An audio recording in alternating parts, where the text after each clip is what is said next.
Well, I sound a little less congested. The Claritin is working, as is the Zyrtec and the Flonase, because I'm on 3 allergy medicines at once. It's the best. But it's how I know that I'm not actually sick. It is just allergies because the allergy medicine does work. Hooray. Hello again, all of those out there in YouTube land. Continuing on with The Witch of Blackbird Pond by Elizabeth George Spear, who is one of my favorite authors. We are looking at chapter 4. Kit has arrived in Connecticut at the home of her aunt and uncle, and her uncle is less than thrilled with her arrival and all 7 of her trunks, which are about to be the talk of the town. And now we're going to pick up with the very awkward Kit and see how she's handling life in Connecticut. All right, here we go. As the heavy door shut behind him, the cloud gradually lifted from the room. Rachel moved nervously to the table and began to wrap the leftover cornbread in a clean linen napkin. "Before I do another thing," she said, "I must take this to Widow Brown. She's still far too weak to fend for herself. Forgive me for leaving you, Catherine, but I'll be back in no time at all." "In no time," echoed Judith bitterly as her mother hurried out into the foggy morning. "Just as soon as she's built up the fire and made gruel and tidied the whole cabin, with more than a day's work waiting here at home." "Why, Judith," Mercy rebuked her gently, "what would you have her do? You know what the scriptures tell us about caring for the poor and the widows." "There's no scripture saying Mother has to be the only one to do all the caring," Judith retorted. "She wears herself out over people like Widow Brown. And honestly, Mercy, if Mother were ill, how many of them do you think would lift a finger to help?" "Hey, Michaela, what's up?" "I'm sure they would," said Mercy promptly. "Besides, that's not the point. You'll give Kit a fine impression of us, Judith. And anyway, we'd better start on the work that's waiting right here."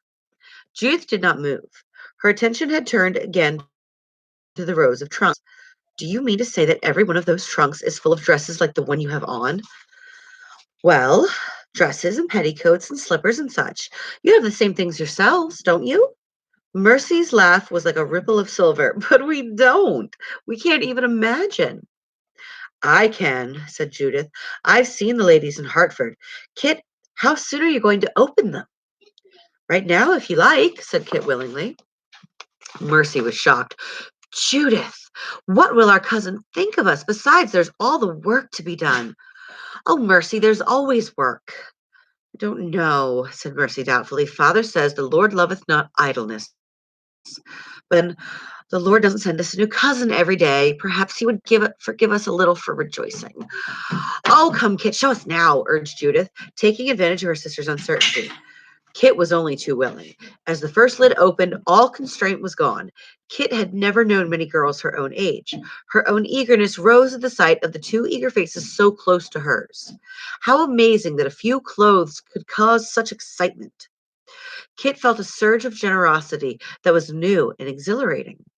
"Imagine," cried Judith, pulling out a handsome gown of filmy silk. "5 slits in the sleeves. Our minister preached against slit sleeves, and Father won't let us make even one.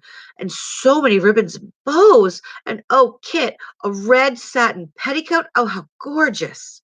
"Here are the gloves." Kit opened a box. "There's a pair just like mine, Judith, and a pair for you, Mercy. Please, would you take them?" Judith had the gloves on before the sentence was finished and stood stretching out her slender arms admiringly. Mercy stroked hers with a timid finger and laid them gently aside. Then Judith pounced on the dresses. "Try it on," suggested Kit, seeing that Judith could scarcely take her eyes from a bright peacock blue paduasoy. Judith needed no urging. Dropping her own homespun skirt unashamedly on the floor, she drew the shining folds over her head. "Why, 'tis perfect!" exclaimed Kit. "It makes your eyes look almost green." Judith tiptoed across the floor, straining to see herself in the one small dim mirror that hung over a chest. Truly, in the vivid dress, Judith was breathtaking, and she did not need the mirror to tell her so. "Oh, if William could see me in this," she breathed, ignoring Mercy's worried protests. Kit laughed delightedly. "Well, 'tis yours, Judith. 'Twas just made for you. And there's a little cap with ribbons to match. Now, where did I put it? There. Now, which one will be best for Mercy?" "Goodness, what use would I have for such things?" Mercy laughed. "I scarcely ever go to meeting." Kit hesitated, chagrined. But Judith's eye had fallen on a light blue wool, and she lifted it impulsively. This would be perfect for Mercy, she exclaimed. Kit unfolded the delicate English shawl and dropped it across Mercy's shoulders. Oh, Kit, how beautiful! I never felt anything so soft, like a kitten's fur. Delight and protest struggled in Mercy's face.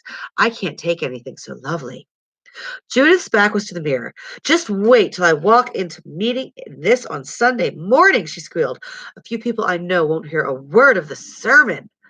Why, girls, what on earth? Rachel Wood had come back unnoticed, and she stood now staring at her daughter in the peacock blue gown with something, half fear and half hunger, in her eyes. Oh, mother, look what Kit has given me, cried Judith. I am looking, stammered her mother. Judith, you look, I scarcely know you.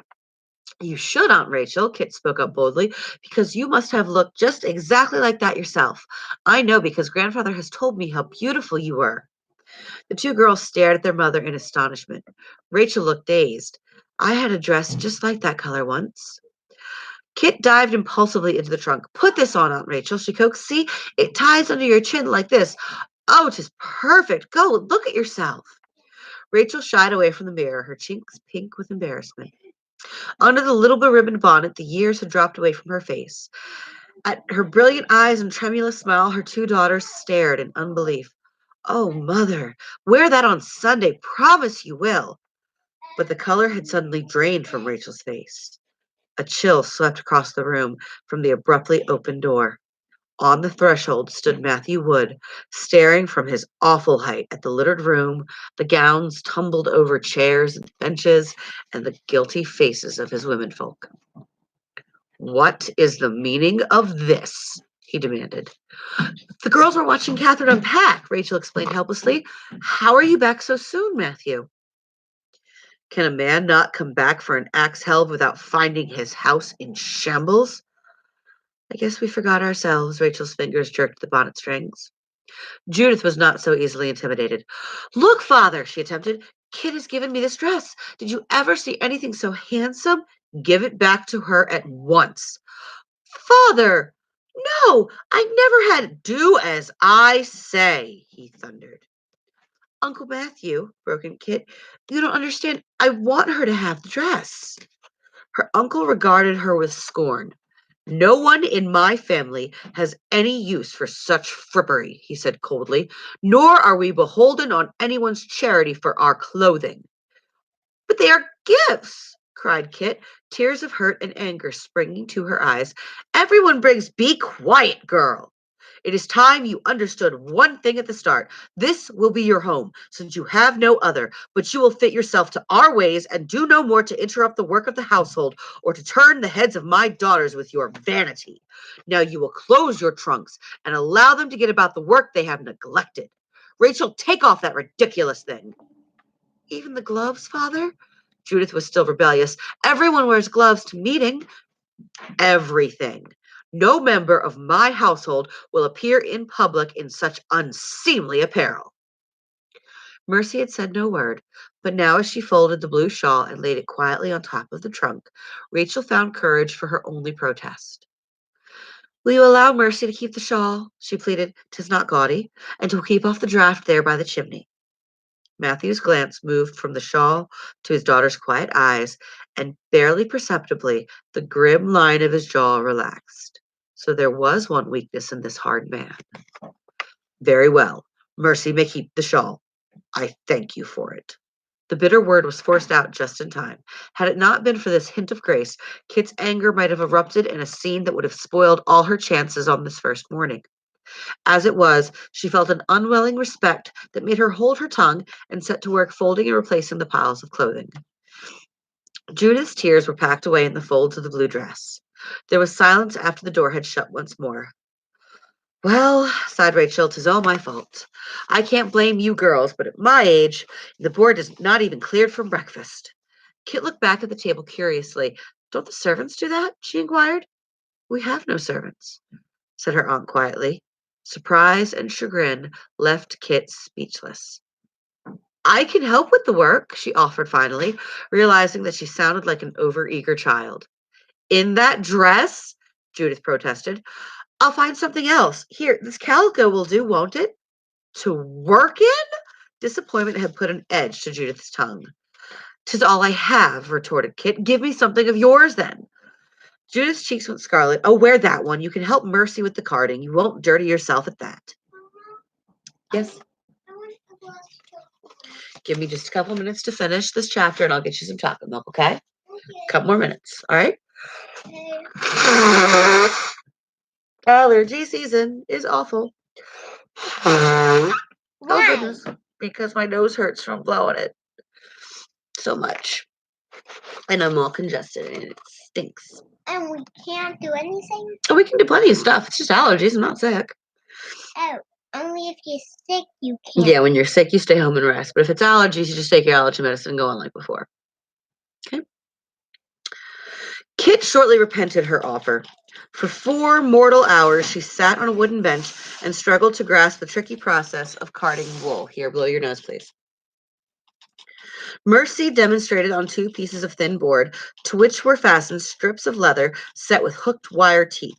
From a great pile of heavy blue wool, she pulled a small tuft, caught it in the wire teeth on one board, and drew it across in the second board till the fibers were brushed flat.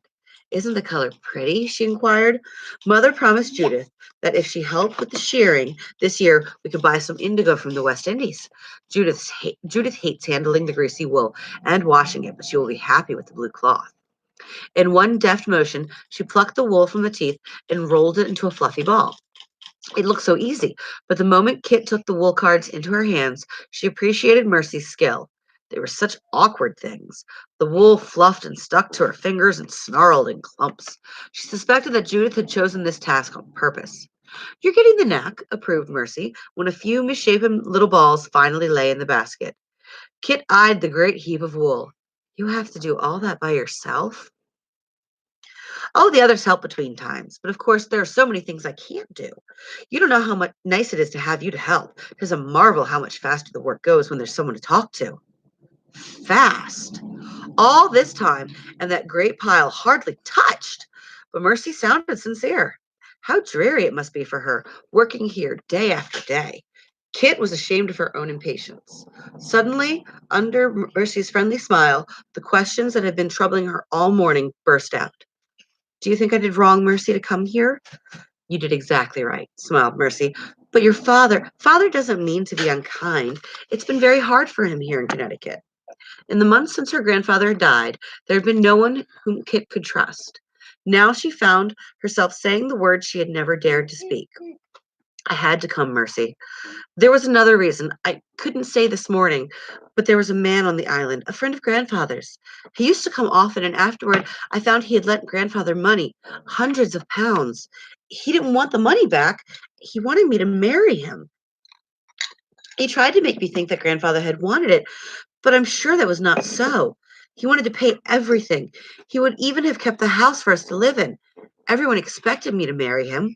The women kept telling me what a wonderful match it was." "Kit, how could they? Was he dreadful?" "No, he wasn't really. He was very kind. But Mercy, he was 50 years old, and he had pudgy red fingers with too many rings on them. You see, Mercy, why I couldn't wait to write? You do see why I can't go back, don't you?" "Of course you can't go back," said Mercy firmly. Her hand reached for Kit's and pressed it warmly. "Father has no intention of sending you back. You will just have to prove to him that you can be useful here." By the end of that first day, the word useful had taken on an alarming meaning. Work in that household never ceased, and it called for movie. okay. It called for skill and practice, qualities Kit did not seem to possess. There was meat to be chopped and vegetables to prepare for the midday meal. The pewter mugs had to be scoured with reeds and fine sand. There was a great kettle of soap boiling over a fire just behind the house, and all day long Judith and her mother took turns stirring it with a long stick. Judith set Kit to tend the stirring while she readied the soap barrel. Kit tried to keep a gingerly distance from the kettle. The strong fumes of lye stung her eyelids, and stirring the heavy mass tired her arms and shoulders. Her stirring became more and more half-hearted till Judith snatched the stick in exasperation. "It will lump on you," she scolded, "and you can just be blamed yourself if we have to use lumpy soap all summer." Toward evening, they set her at the easiest task they could devise, the making of corn pudding.